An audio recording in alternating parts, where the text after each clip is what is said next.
Today's show is awesome. I'm really excited to share this show with you because today we're going to talk about our girl Aphrodite and how we can tap into her powers and her essence of magnetism, sexuality, sensuality, the creative force of all of life that's in all of us, regardless of our physical gender or how we identify.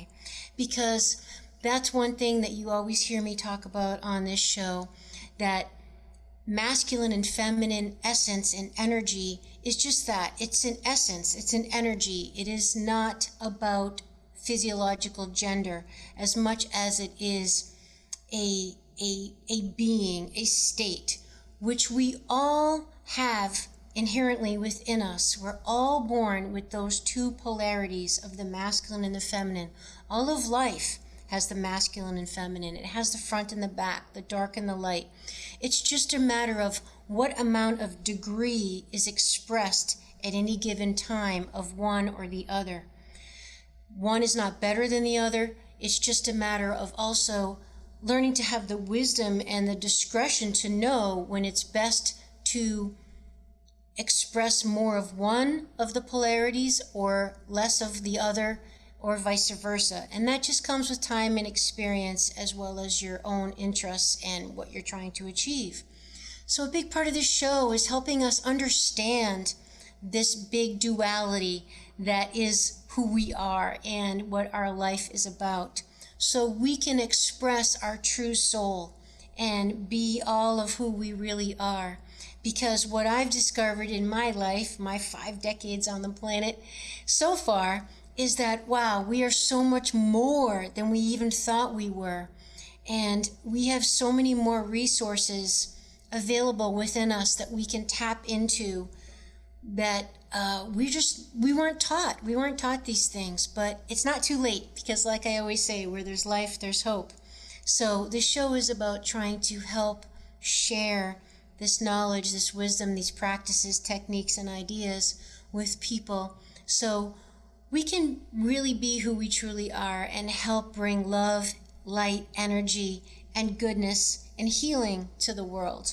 So today's show, we're going to get into creativity, and we're going to get into tapping into sensuality and sexuality, because that's where we all came from, folks. Yes, believe it or not, we're all created pretty much the same way, at least as the airing of this show. God knows what science is going to produce in the next few decades to come. But right now, we are all created when sperm meets the egg through the sexual act of procreation.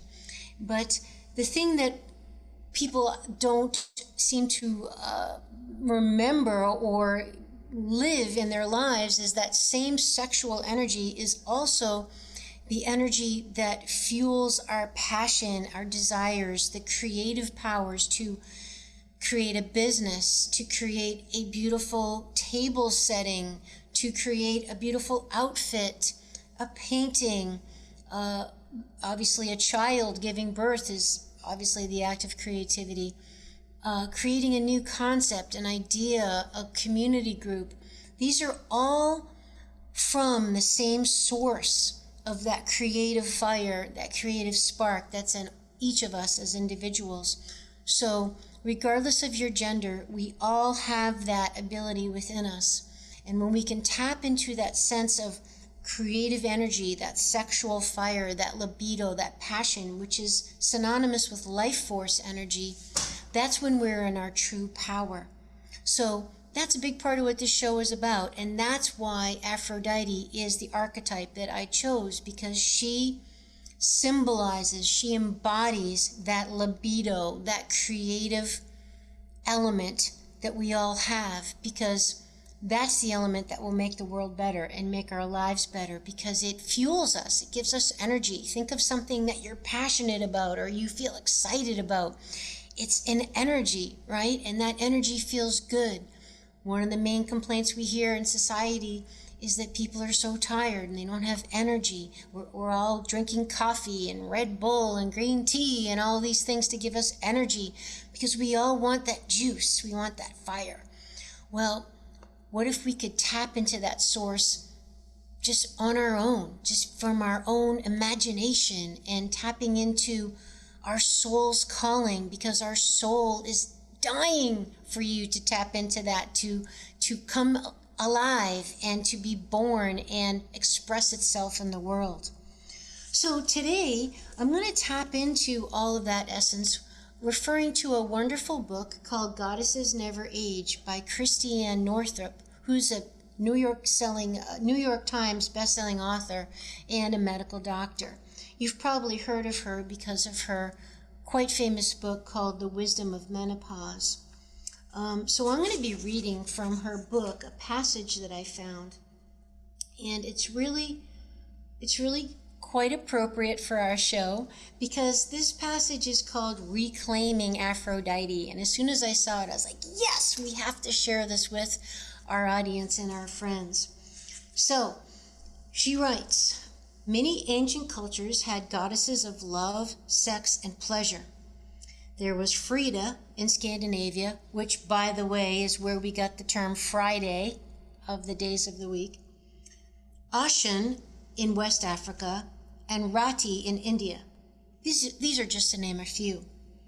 It's interesting to note that the Greek goddess Aphrodite, whose Roman name was Venus, was not just the goddess of beauty, sexuality, and seduction, but also of prosperity and victory. She was also about relating deeply and profoundly to life. So she was more than just the goddess of love and sex. And you can hear me talk more about that in episode 1 and 2, where I explain, particularly episode 2 of this show, where I explain why I named the show Awakening Aphrodite. Because one of the things I love about Aphrodite is, yes, she was absolutely beautiful. She was the most beautiful goddess. She was the goddess of love. But she was unapologetic in her needs and satisfying her needs and being who she was. She was the goddess of relationships and relating not only to herself but to others. And relationships are really what life is all about, aren't they? So there was a lot more to Aphrodite than just a beautiful face and figure. That's for sure. And that's a big reason why I picked her for our archetype on this show. And again, you can refer back to episode 2 if you want to hear more about that. So back to Christiane Northrup. The archetype of the sacred sexual goddess, which was Aphrodite, lived in our collective psyches for eons until the rise of agriculture, when the collaborative societies that worshiped the goddess were replaced by societies that worshiped the male god. Afterward, for thousands of years, cultures around the world tried to deny, suppress, control, and demonize the power of women's sexuality, severing the connection between women's bodies and the creative divine life force. These dominator societies were focused more on individual triumph rather on collaboration and the power of the people at the top of the hierarchy, headed up by a king or emperor.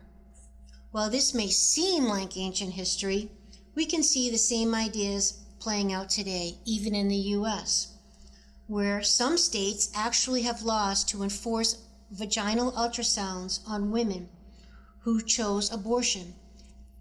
There are legislators who believe women can't be trusted to know their own hearts and bodies well enough to make the choice without this invasive procedure.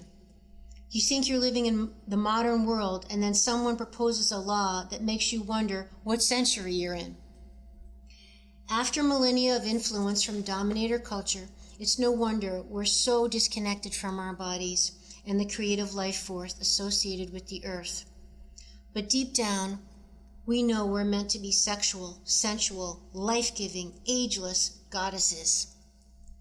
And deep down, we know that sex and spirit go hand in hand. In a survey of 4,000 women, Gina Ogden found that 47% reported that during orgasm they had experienced God, while 67% said they needed sexuality to be infused with spirituality to be satisfying. Likewise, Andrew Newberg, MD, who studied the relationship between the brain and spiritual belief, has suggested in his book, Why God Won't Go Away, Brain Science and the Biology of Belief, that sexuality influenced by our ability to experience religious ecstasy goes hand in hand. That's not something that you're apt to learn while sitting in a church pew, that's for sure. Sexuality is power. It's our connection with the creative life force. When you connect with your Aphrodite energy, you remember that you're worthy of receiving what you desire. I'm going to repeat that again. Sexuality is power. It's our connection to the creative life force. When you connect with your Aphrodite energy, you remember that you're worthy of receiving what you desire. Remember what I said. She was unapologetic about her desires, her wants, and her wishes.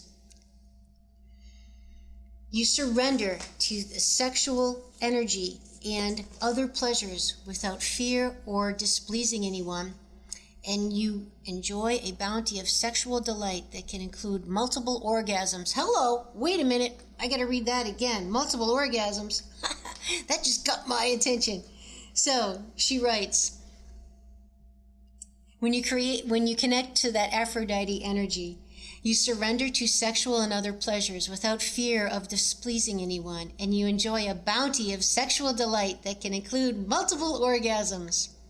To embody Aphrodite is to be a diva in the original sense of the word, unapologetic about your longings and cravings, and unchecked in your pleasurable pursuits. That's hard for many of us to imagine because we've been taught not to take too much, not to laugh too loudly, not to be too aggressive in getting what we want. We've been taught to question our yearnings and make sure we're not being selfish.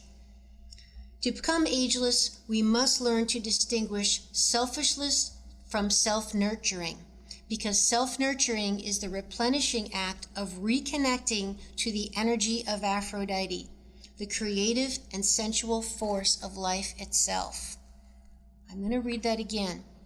To become ageless, we must learn to distinguish selfishness from self-nurturing, because self-nurturing is the replenishing act of reconnecting to the energy of Aphrodite, the creative and sensual force of life itself. To be self-nurturing is to serve the world. As Judy Harrow wrote, Aphrodite's rituals of love and pleasure are the acts which connect the inner and outer planes. We must actually dance, sing, feast, make music, and love in her honor. It is with our bodies that we worship her, and through our bodies that she blesses us. By these earthly rituals, the false divisions between body and spirit, between mind and nature, are healed. We find the sacred within us and in all things, within our beautiful living Mother Earth. So, you offer your own joy and irresistible deliciousness for others to savor, even when you're recharging your own batteries. How about that for a thought next time you feel selfish and indulging or giving yourself what feels good or that you really want? Think about that when you're recharging your own batteries, you're actually offering your own joy and pleasure and good energy to others as a gift to them. Because remember, that's the ripple effect, right? We want to be the change that we seek in the world. And we can't be it if we don't give ourselves what replenishes and refills our own cup. I know it's easier said than done. I get it. I probably see your eyes rolling as you're watching this or listening to this. I know it's hard. But next time you struggle with that, I urge you to think about that. That, I'm going to be a better me. I'm going to be a more calm person, a more centered person. It's funny, a lot of people, if you know me or you follow me on social media, I have a cute little Yorkie named Charlotte, who's a little 5-pound dog, and she's adorable, but she's very, very well behaved. And a lot of people, when they see Charlotte, of course they want to steal her because she's so cute, but they're amazed at how well behaved she is. And I always say that, a big reason why she is well behaved is because I fulfill her needs. You know, I spend time and energy on her. I make sure she's properly exercised and she has a really excellent diet and she's loved and she has discipline. So she knows rules and boundaries. And when we don't have our needs met is when the bad behavior comes out, right? When we have, like kids nowadays with the pandemic that's still going on, with homeschooling and too much screen time and parents working from home and, you know, people feeling, you know, really trapped and isolated and socially frustrated. When we don't have outlets for our energy and our needs is when the trouble begins and we get frustrated and all that energy builds up in our mind, body, and spirit, and that energy just kind of spins around and has nowhere to go. It needs an outlet. So a lot of times our frustrations and our addictions, our overeating, our overspending, our addictions to social media can all sometimes be pent up frustration at unmet needs. So something to think about when you're hesitating in indulging in what makes you feel good in your own needs, and that when you recharge your batteries, you're offering your joy for others. I love that concept. So, that's going to be it for today's show. I have a lot more to talk about on this subject. So, as you know, this show I have a lot of amazing guests. Sometimes I can't believe some of the ones that agree to come on my show. They have so much wisdom, and I just love sharing with you some of my mentors and people that I've been reading their books and studying their work for years and decades. But I also have a lot to say as well. So there will be mini shows that are what is called solo casts, which will be just me talking with you. And boy, I wish you could talk back to me, but I try to think about maybe what you'd be wondering or questioning or what you might say. So trying to make this a two-way reciprocal relationship as much as possible given the technology. But of course you can always reach me if you want to email me. Obviously sign up for my newsletter, which is free. And when you do that, by the way, you get a free mini ebook that I wrote. But this is truly a relationship because we are all in this together. We are all on this journey searching. We all carry baggage and we all are looking for answers and meaning in life. So I am grateful to walk this path with you, and I hope you enjoyed this episode. And again, if you want to hear more like this or any other topic, just send me an email, amy@amyfournier.com, which is in the show notes. By the way, there are show notes for every show. And again, we are on YouTube at FitAmyTV. So thank you for listening, watching. Thank you, huge thank you for those of you who wrote reviews. They mean the world to me. They keep me going. Yes, they really, really, really matter. So thank you so much. And thank you for those of you who have been sharing the show with people you think it might help, because that's going to keep me doing it. All right, everyone. So until next time, go ahead and awaken your Aphrodite. Live your Aphrodite. Be that energy, that creative, powerful, non-apologetic life force energy that is the essence of Aphrodite and is the essence of all of us. Until next time, I can't wait to be with you again. Thanks so much. Bye-bye.